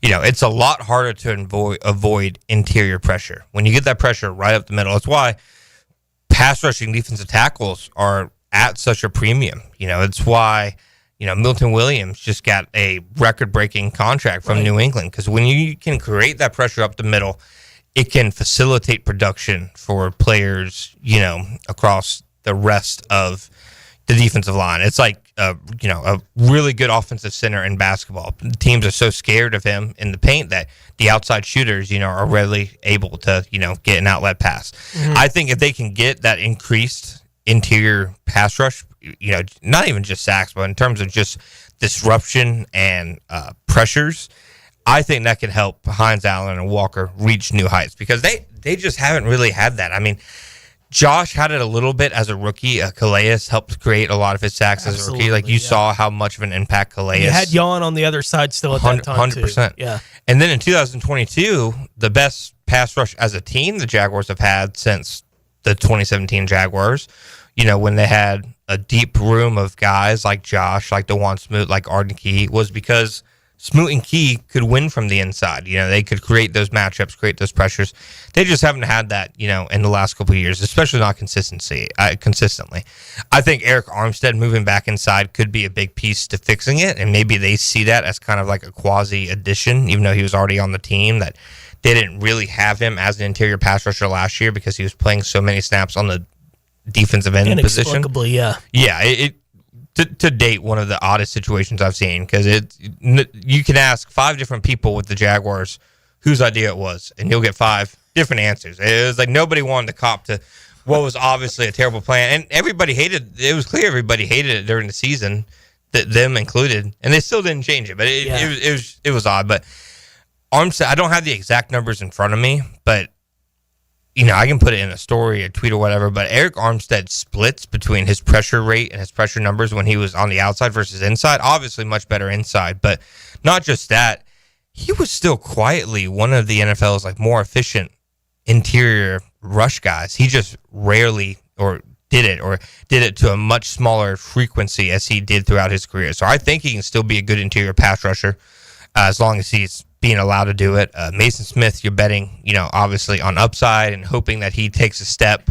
And then, what can they get from some of the other young guys? Tyler Lacey, entering, a big third year. Can he become anything more than the bottom of the rotation guy that he's been? Can Devon Hamilton, he provided a pretty good push from the pocket in 2022 when he had his career year. Can he get back to that after, obviously, the circumstances that he faced in 2023 that were outside of his control, and then last year playing in a different scheme? And even Jordan Jefferson, he's more of a run stopper than a pass rusher, but can he show you some things to play him more on third down? They're definitely betting on development and guys taking steps forward. And at the end of the day, they have to be right, because if they're not, we're going to see what we've seen the last 2 years, which is Josh and Trayvon winning consistently, but quarterbacks able to kind of escape by stepping up in the pocket. Yeah. It was really frustrating 3 years ago, that kind of thing, which is when I started ringing the extension bell for Josh Hines out, because I was watching him, I was like, he's winning, right? Like, I would watch him, he's winning. And it doesn't matter if he wins, because nobody else on the line was winning anywhere. Like, he was getting no help, finally got a little bit of help. That was Trayvon's rookie year. Yeah. It wasn't happening. No. Right on the other side that season. It just wasn't happening, to a point where after Trayvon's rookie season, I was like, oh, no. Like, those were the thoughts I had in my head 100%. about Trayvon. Trayvon's rookie season as pass rusher he's taken, the leap he's taken has been giant. In the last 2 years, he's been really good and improving. And he is such a good player against the run, figuring out a few pass rush moves as opposed to I'm just going to come punch you in the chest and move you out of the way, which is all he did his rookie year was charge. Like, that's the only move he had. He's finally brought in some other stuff into his game, and good for him because he's an athletic enough guy that at his size, if you get anybody even a little bit off balance, when you do punch, you're going to move people. Yeah. Right? If you're Trayvon Walker. Josh can do pretty much whatever he wants to. He's a freak. Right? Along that line. And give him a little bit of help, and I think that you could see him excel. The other thing about that, we've talked about 2 of the 3 levels of the defense now. The back end was the worst in franchise history last year. And that no one was fired mid-season is probably the biggest upset of all that was going on. After the Detroit game, at least somebody should have. It was wild. Like, it's just one of those where obviously nothing that is going wrong is getting fixed. Yeah. Whatever message you're sending is not being heard on that side of the ball, especially in the secondary. And they kept moving guys in and out of the lineup and trying different things, and nothing changed. Right? It wasn't like, well, this guy's got it figured out, so we're putting him in. It's we put in somebody else to throw their hands in the air when something goes wrong. That was essentially the way they were playing pass defense last year. So how improved do you think they will be in that area going into 25? I think it said something when, the beat asked Cohen or Campanelle about veteran additions like Jordan Lewis and Eric Murray to the secondary, that the first thing they always talk about is communication. I think it's a big reason why, they wanted to have 2 very experienced, like these aren't young defensive backs who just finished their rookie deals. I believe they're both, 30 years old or more. They both have started longer in the NFL than most people have, been on their rookie deals in the NFL so far. Sure. They're 2 established guys who they know what they're doing. They're not going to make rookie mistakes. They're not going to make mental mistakes. I think, Jordan Lewis is a really good nickel corner. Eric Murray, does some really good things, is a really good sound tackler at safety. But I think above even those things, it's just the fact that they're safer, more reliable players in terms of communication and not having breakdowns, I think is a big reason they added them, because that was the big thing it felt like last year. They were just having consistent communication breakdowns, or somebody was in the wrong coverage, somebody didn't get a check, something like that, to the point where, it, like you said, it seemed like no matter whatever lineup they put in, especially at safety, it seemed like it was not helping. And I think, adding experienced guys like Lewis, like Murray, who have done this for so long, who are so experienced, have so many reps under their belt, I think their vision is for that to automatically help improve the issues that the secondary faced last year. What do you expect the role for Jarian Jones to be this year? I think he's going to compete for the number 2 job, across from Tyson Campbell. I think, to me, that's the most interesting position battle. That and the left guard battle between Ezra Cleveland and Wyatt Milam are the 2 battles I'm most interested to watch. To me, they have 4 options at number 2 cornerback. There's Travis Hunter. Obviously, you picked him number 2 overall. Obviously, he was the best cornerback prospect in the draft. The only defensive back who I think went in the top 19 or 20 picks. Denver picked the next defensive back, and they picked, 20-something. But with how much he's going to play on offense, is he going to be an every down starter on defense? Certainly doesn't seem like it. Right. Like, he'll play, obviously, that role at times, but I don't think he's going to be a week in, week out one. Could they put Jordan Lewis and start him outside and then move him inside when, they go to nickel and dime sets and when offenses spread it out more? I think that's a viable option. And Buster Brown and Jarian, I think, are 2 other options. 2 guys who Buster started a lot of games outside the last two years. He's actually a guy who I think, they've kind of, the way they've described the defensive scheme, at least the coverage scheme, that's a lot more off coverage, reading the quarterback, a lot more like they did with Mike Caldwell in 2022 and 2023. I think Buster is much more equipped for that than the last scheme, so I think he can make plays there. I think Tyson Campbell also is a really good fit for a scheme that, if you watch his interceptions over his career, so many of them are just him making a great instinctual play on the ball because he's reading the quarterback, and they weren't able to do that as much last year. And then there's Jarian, in the mix. I think that he's another guy who, they feel like he can play inside or outside, but I think he'll get his first chance outside. And I think, if they don't just let Lewis play outside and move inside, it's between Jarian and Buster Brown, for that outside role. And, I think it's a true made a best man win kind of thing. Jarian is the more physical player. Buster's probably the better off coverage player. So I think it's going to be an interesting battle. But if he doesn't win that, then, probably a guy who steps in like in dime packages, that kind of stuff. Maybe they rotate at cornerback. But I think the number 2 cornerback role is a big position battle to watch this offseason. Quick couple hours here with John Shipley. We got one segment left to go. We'll get into the reaction to the question of the day today, the Chad and Sandy real estate question of the day. How much longer do you believe Devin Lloyd will be a member of the Jaguars? And get a couple last things in about the Jacksonville Jaguars before we get Mr. Shipley out of here this morning. Tony Smith, John Shipley, Dylan Denmark here with you. You're listening to Jaguars Today on 1010XL. There's a reason why people love to listen to play-by-play on the radio. This is unbelievable what we're witnessing. I'm serious. 1010XL, Jacksonville's home for play-by-play. Jaguars Today for the Renewal by Anderson Custom Windows and Doors Studios. Jacksonville, Kia on Atlantic is open for business and the place to be this Friday. Taylor Dahl here from Helmets and Heels. Come see us broadcast from noon to 2 on Friday. Talking cars and incredible prizes. The first person to arrive in your own Kia during the live show wins a free set of tires. You could score club seats to a Jaguars game with a parking pass or tickets to see live in Collective Soul at Daly's Place. And they're giving away 2 free oil changes and 2 alignments. Off Atlantic near Kernan, noon to 2 at the new Kia on Atlantic. It's tune-up time, and Florida Home AC, the official AC partner of the Jaguars, wants to partner with you for a cool summer season. Tune up your AC unit right now so it's running at peak performance when you need it most. Just call 777-4300 and order a tune-up for just $59. Keep your unit humming at optimal level. Log on to FloridaHomeAC.com and take advantage of their savings. Keep cool with Florida Home AC. That's 777-4300. Are you struggling with hair loss? At IHRS, we understand because we've been there too. We're dedicated to finding the best solution tailored just for you. My hair looks great. It was thinning, and IHRS restored my hair.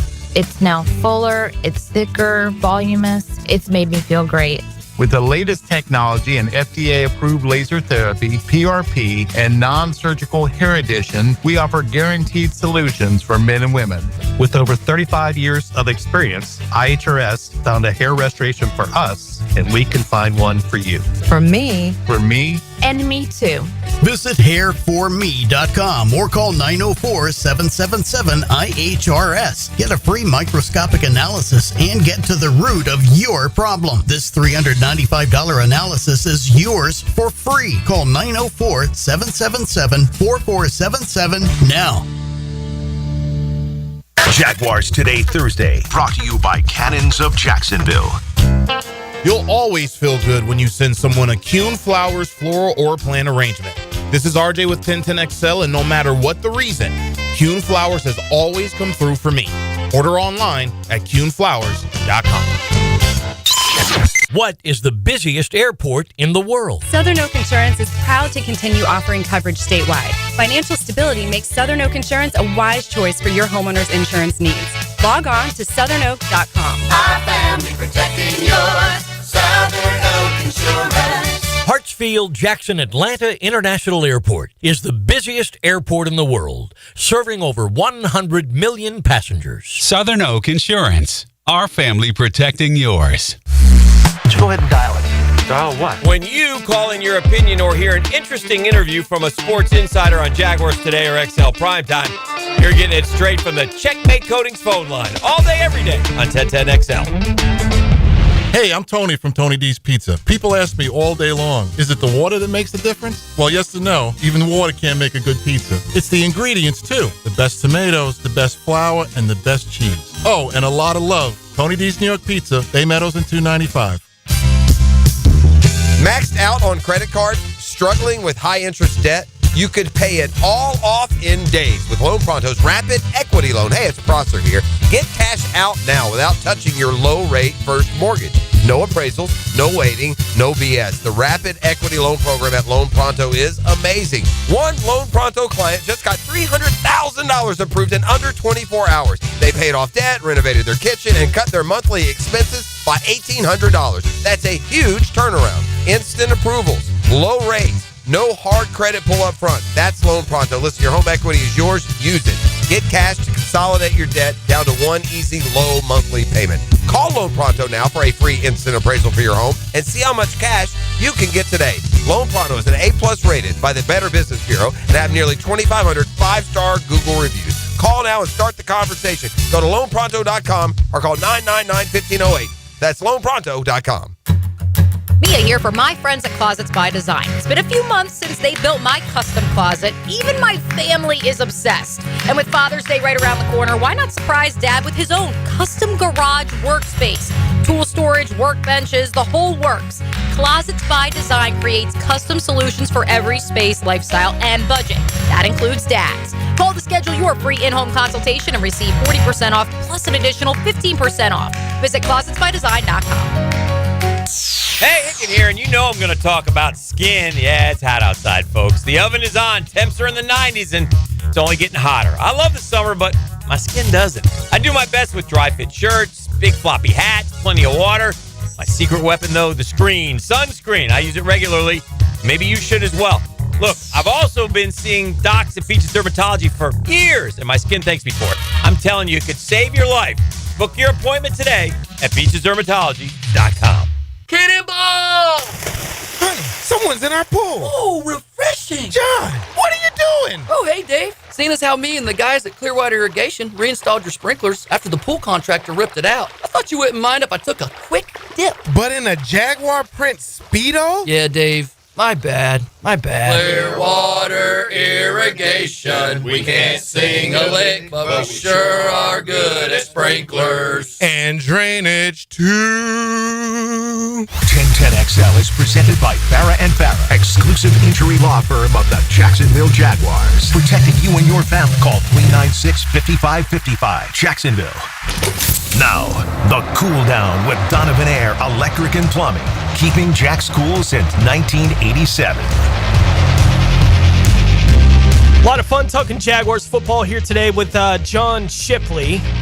It was good to know that you don't feel like the ceiling has changed for Trevor Lawrence. You know, it's one of those things. Maybe the floor changes a little bit based on what we've seen here through the first 4 seasons of his career. It's funny. Every time we mention Trevor Lawrence, there'll be somebody that reacts saying that it's time to move on. And it's like, well, we'll check in with you again in 3 years when they could actually potentially move on. And as I continue to say it, if you really are one of those who is ready to move past Trevor Lawrence, then you're going to suffer through the next 3 seasons of Jaguars football, right? Like there's just not a whole lot of ways around it. Our Chad and Sandy real estate question of the day today, asking how much longer do you believe Devin Lloyd will be a member of the Jacksonville Jaguars? We'll give our answer to that, and we'll do it in the form of a 10-10 take. 10-10 take. Now, Mike Dempsey's 10-10 take is serviced by Ideal Conditions Heating and Air, your go-to local HVAC company, veteran owned and operated. Not surprisingly, among the options, with 25 being his last year here, getting 72% of the vote out there from the listeners.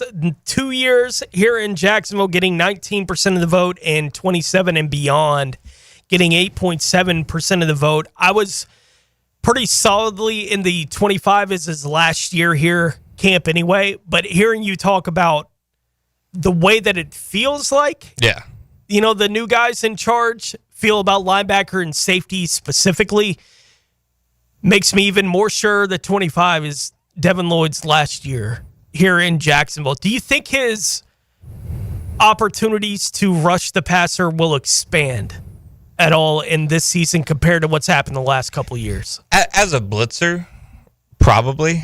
I don't think you're ever going to see him as that stand-up edge guy.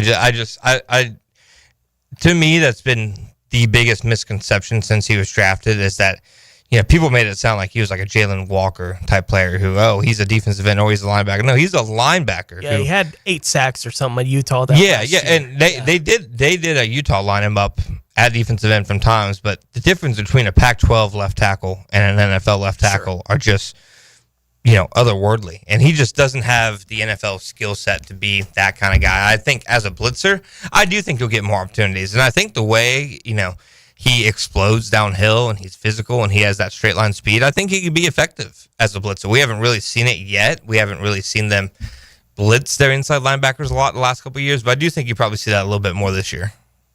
I would hope so. Yeah. I would hope so. Because he's an effective player doing it. 100%. And just knowing, like, Campanelli, some of the coaches that he's learned from, Jeff Hafley, Brian Flores, Vic Fangio, Don Brown, all guys who like to blitz their inside linebackers. I do think that's something you see from him more this year. What do you got coming up? I know OTAs, you'll be back on the field for a day next week. What do you got here over the next couple of weeks? Yeah, we're going to continue. Every day we put out our podcast, the Jacksonville Jaguars Insider Podcast. We've been going through the rookie draft picks 9 through 1 on who we think will make the biggest impacts as a rookies. Who will be one? Yeah. It's a tough one. It's between him and the 7th round center. But which version of Travis Hunter do you put at 1? That you see, I could have made it 10 players. That's actually a good point. We've gone through 9 through 5 so far, so we got 4 left. Obviously, Travis is one of them. So I'm excited to continue that series, and then we'll have our annual offseason, ranking the most important Jaguars entering the season, etc. Yeah. Interesting. Most important Jaguars. It does. Yeah, we do a top 10. Yeah, it does feel like, and it's one of the things I had in my top 5 on Tuesday this week, the opportunity for the stars to be stars in Jacksonville. And it feels like that's kind of been muted the last couple of years, but it feels like there's the opportunity. Brian Thomas Jr. feels like a player that's still emerging into something, right? And could be a really special player when everything is said and done. You draft a guy like Travis Hunter. He's a star wherever he walked into the building. He was going to be a star. Well, he's in your building. So he's going to be a star here in Jacksonville. And it does feel like a lot of the focus of their offseason trying to get it out of Trevor Lawrence. I'm with you. Yeah. Like, my idea of the ceiling of Trevor Lawrence hasn't changed a whole lot despite the way the last couple of years have played out. And if they do hit whatever code you need to hit to unlock whatever that is within Trevor Lawrence, then the star potential of Trevor, I think, is still very much very real. 100%. For this football team. Defensively, it's a little bit tougher to figure it out, right? I think Josh Hines-Allen has star potential, right? I don't know that he'll ever be a guy that's consistently listed among the top 5 or 6 at his position in the league. So it's a little bit tougher to figure out exactly what that looks like. I think Trayvon Walker will always be more highly respected for whatever team he's playing for than outside of that team. For sure. Agree with that. That's something that he'll carry with him wherever he goes in his career. If he ever does play anywhere besides Jacksonville, he'll always have he was the number 1 pick, so why isn't he a 15 sack a year guy? Yeah. He'll always have that. And it's when he got drafted, I never thought he was going to be the 15 sack a year guy. No. And if he ever has one of those years, I'm going to be a little bit surprised when it happens, because I just don't think he's that kind of player. He's a really good football player, but I don't think he's that guy. 100%. And you can still debate, was Trent Baalke right or not to draft him over Aiden Hutchinson? That I think you can still debate that. But what can't be debated, I think, is, to Trent's credit, and he caught a lot of flack for making the pick. A lot of people thought Trayvon had bust potential. He's kind of developed exactly the way it kind of seems like Trent and the Jaguars thought he would, where he started slow. It kind of seems like they knew he would start slow because he was starting a brand new position, and just gradually gets better each and every year. Now, suddenly, he went from being a rookie who didn't really look like he knew what he was doing as a pass rusher to he's a 24-year-old with back-to-back 10-sack seasons and will probably be very, very rich in the very near future. I would guess so, yeah. There's not a whole lot of guys on the roster right now that extensions are in the future. Yeah. At least not in the next year. It's like him and Logan Cook. Right. Well, they just reset the market at punter here earlier this week, so Logan Cook contract year. Nobody's talking about it. Because I agree. I think those are the two that need to bring back, and then obviously, You have Etienne and Lloyd, but otherwise, not a lot of guys. Yeah, it's 2 years away from Brian Thomas Jr., but the moment he finishes that third season, there's going to be all right, when are you paying him what? Right? Like that's feels like that's the future for him, but that's a couple of years away. And there's nobody else really in the pipeline now on the roster. It does feel like Trent kind of did the new Jaguars regime a favor, getting Josh, Trevor, and Tyson all done in one offseason to where they just had literally absolutely nothing to worry about in terms of guys on, like if Devin Lloyd is the biggest name who's on, a contract year, that's a good place to be in. Yeah, it would have been interesting to see how everything would have been handled if Tyson Campbell had been 100% a free agent. And I would have very much been in favor of that being the decision that had been made. I would have liked to have seen one more year because his second season he was great. Right. And his first season, he was pretty good. He just couldn't find the ball in the air. Yeah. But his second season, he was great. And then these next couple of years, he's just injuries been kind of Yeah. Right. So I would have been okay with waiting a year to get that kind of show me, would have been the way that I approached that one. That's obviously not what they did. Yeah. And like with a bunch of the extensions they did, people freak out about the money when it gets announced. And I was like, by the time you get 2 years into this, he's going to be paid in the mid-teens. Yeah, the market's changing with every signing. Right. Like, by the time you get... The Kirk thing was the same thing. People freaked out about the money they gave Christian Kirk. I was like, it's going to be nothing. Yeah. Like, it was basically nothing 2 weeks later, because it was the deal that set the market for what they were going to do with Tyreek Hill. Yeah. And, like, all these different things happened right after the Christian Kirk deal got done. I don't care how much Miami has to pay Tyreek Hill because Jacksonville paid Christian Kirk. That's their problem. That's not Jacksonville's problem, but people, I don't know why they worry about other people's money anyway. No, it never makes any sense to me. Right. Ever. Unless it gets in the way of you being able to pay the next guy. That's the only impact it has. And it seems like with the way the cap's rising every year, it's almost like unless you're doing like a Deshaun Watson, like albatross of a contract, it's hard like to make a contract to the point where it's just completely weighing your entire franchise down. Well, and it may have taken a decade, but New Orleans feels like they're finally willing to bite the bullet on what they've been doing. Not by choice, it seems like. It seems like they're still like not even like I want to do this. If they thought they might still be competitive, I'm sure they'd find a way around it. But they are where they're at currently, and we'll see who winds up playing quarterback there for the Saints. Let's say hello to Helmets and Heels. Now, the 2-minute drill. Serviced by Cool Cats Heating and Cooling. Locally owned and operated. We're your neighbors. CoolCatsJacks.com. The coolest cats in town. Hello, Mia O'Brien. Man, you boys got me rolling. New Orleans Saints talk on a Thursday in May. There's nothing better than that in the city of Jacksonville. Oh, yeah. Well, when you're talking about cap things, I think some point in the conversation, it's going to be how the New Orleans Saints have found a way to cheat the cap for a decade. Well, and also when you talk Saints, you talk about the quarterback situation. We're going to dive into a couple different quarterback situations around the NFL coming up on Helmets and Heels. We haven't really, all three of us, been in the same setting to discuss the Caleb Williams situation. Seth Wickersham of ESPN's great book that's coming out. Caleb addressed that earlier this week. So yeah, we're gonna dive into that as our good friend John Shipley here was on NFL Daily, which I'm very excited to listen to that episode with Greg Rosenthal. Greg and our good friend at Helmets and Heels, and certainly of 1010XL, Jordan Rodrigue, they did checking on some guys this week. I feel like that's what some of today's episode is going to be of Helmets and Heels, because we're going to check on some Caleb Williams. We're going to check on some Will Levis. We're going to check on some Kenneth Pickett. Because, just remember, fans, as Jaguars fans, as you want to lament about Trevor Lawrence, it could be worse. It could be very worse, your quarterback situation. And never, ever forget that. Yeah, I gave Taylor a bit of a hard time for crosstalk, I think, a couple days ago with the Caleb Williams thing. I was like, you should at least be battle tested.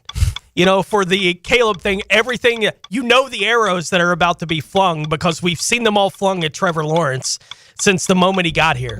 Some of these things never change. You're the number one pick in the draft, and you're a quarterback that anyone expects anything out of, especially a guy that for 2 years everyone's like, he's going to be the number one pick. If you're not lighting the league on fire the moment that you walk in, they're like, well, why aren't you doing that? I thought that you were the fire guy. Yes, you're the one who's going to elevate everything. And it's like there are three dudes in the league who can do that. And even then, I think Josh Allen took a couple years, and Joe Burrow has a litany of injuries that have prevented that at times. Ship, I'll put you on the spot. Ben Johnson. Your early thoughts. Ooh, Ben Johnson. Yeah, because we're gonna play some Ben Johnson sound. I have some thoughts. So I definitely think he's like the entire thing. Like you'd hear throughout the coaching search process. Everybody's like, Ben Johnson's a genius. He's just a little different. Definitely something. Definitely seems like a little different. But then again, the Jacksonville has a little different as well. Right. It's not necessarily a bad thing. It will be interesting to see how Liam and Ben Johnson kind of progress over the next couple of years. They're in very similar situations, and it kind of seems like they're always kind of going to be tied together. Yes, I would agree with that sentiment. So we'll explore that topic and a whole lot more coming up on Helmets and Heels. All right, we'll be listening. Thank you, gentlemen. Thank you very much. That'll do it for us here today on the show. John will be watching all the Jaguars coverage over there at SI. Appreciate it. Enjoy the heat, my friend. Dude, I think hottest OTAs I've ever been at. It's been brutal, man. I'm almost at the point where the Rocco's gonna have to firemen carry me out of there. Yeah, like 3-4 weeks ago, it felt like I wonder if spring and summer is really gonna get here, and then it did. I'd also, speaking of the Rocco, I'd like to formally apologize. I posted a picture of Trayvon Walker standing next to the Rocco, and I realized I wasn't very fair to him, so I would like to take my moment to do that. I laughed, John. It was fun. Thank you, Dylan. He's never looked more like an Ewok than he probably did in that moment. That'll do it for us today on Jaguars Today. For John Shipley, for Dylan Denmark, I'm Tony Smith. We'll be back with you tomorrow. Tom McManus will join me here as he does each Friday here for Jaguars Today. Helmets and Heels coming